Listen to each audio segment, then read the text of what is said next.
Esse dia era para ter 4 saltos, entendeu? Dia 8 de maio de 1998. 98.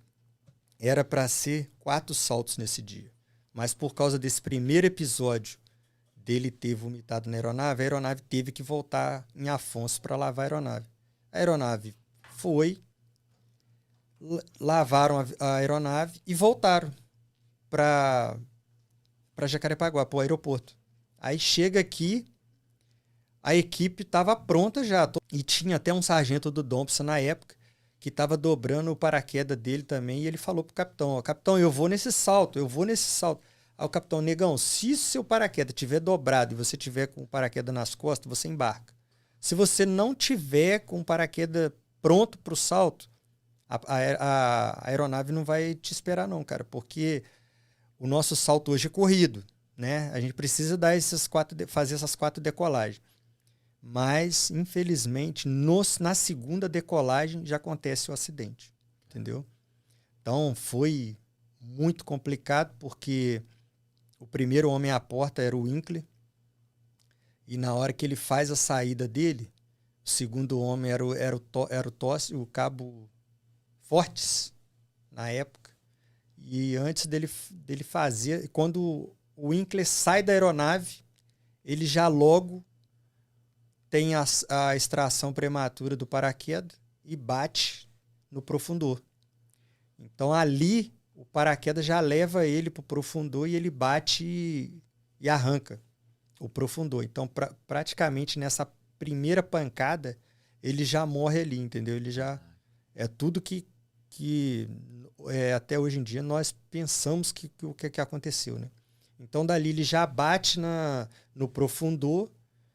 E aí a aeronave entra em pânico total, né? Porque aí a aeronave embicou a 12, imagina, uma aeronave a 12 mil pés, só tinham 10 para saltar, só tinham 10 paraquedistas de salto livre.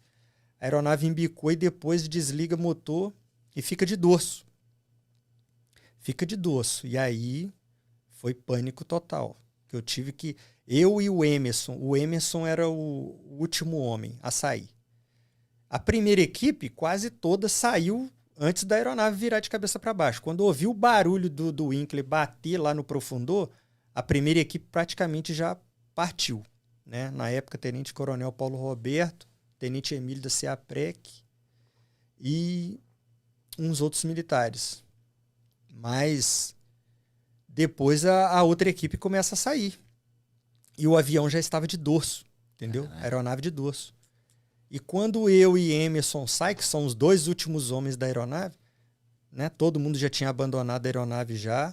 Isso na Barra aqui. Isso aqui na Barra. Aí, pô, cara, foi coisa de louco, entendeu?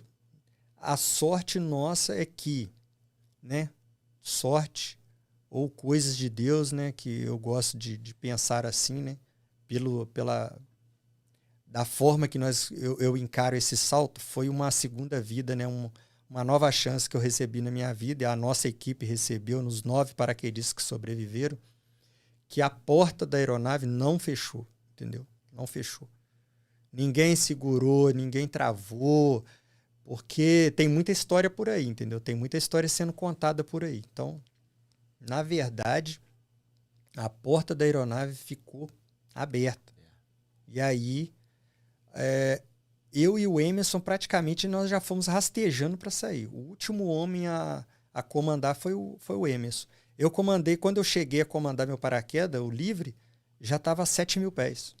Porque eu não pensei na hora em estabilizar. Meu amigo, uma aeronave em queda livre.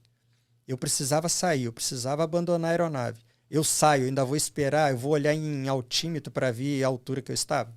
De forma alguma. Então, nesse momento, a minha alternativa era sair e abrir. E quando eu faço esse sai e abre, quando eu olho o meu altímetro, eu estou a 7 mil pés ainda. E o Emerson, que saiu depois de mim, estava mais alto ainda com o paraquedas aberto.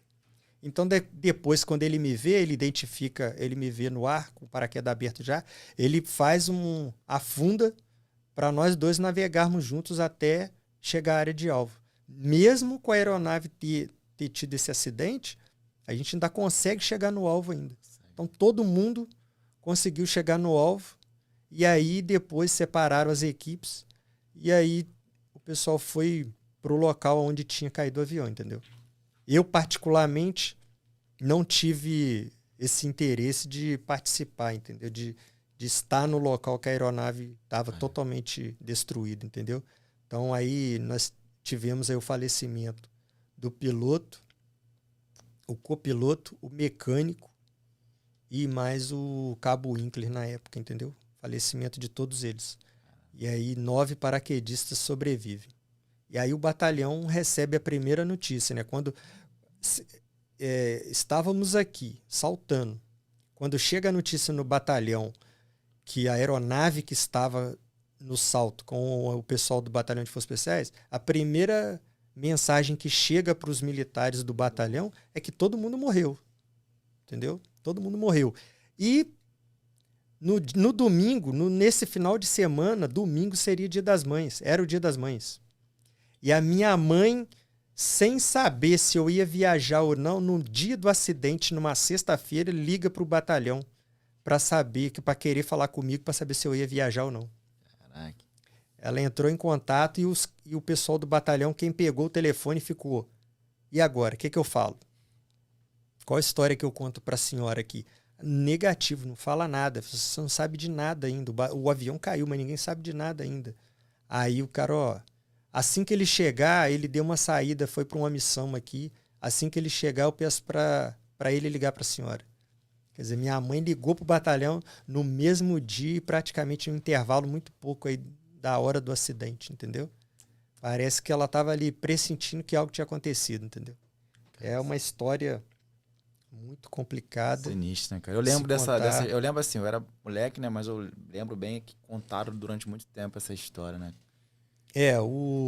Na verdade, tem militares da equipe de salto livre, os cometas, que falam mesmo comigo. Eles chegam, que isso, cara, você é o sobrevivente? Porque assim, o batalhão de Forças Especiais, ele tem muitas histórias que às vezes hoje, o militar que está lá em Goiânia, ele escuta as histórias do batalhão de Forças Especiais aqui no Rio de Janeiro, no Camboatá, e às vezes não acredita, né? Que é o caso da piscina.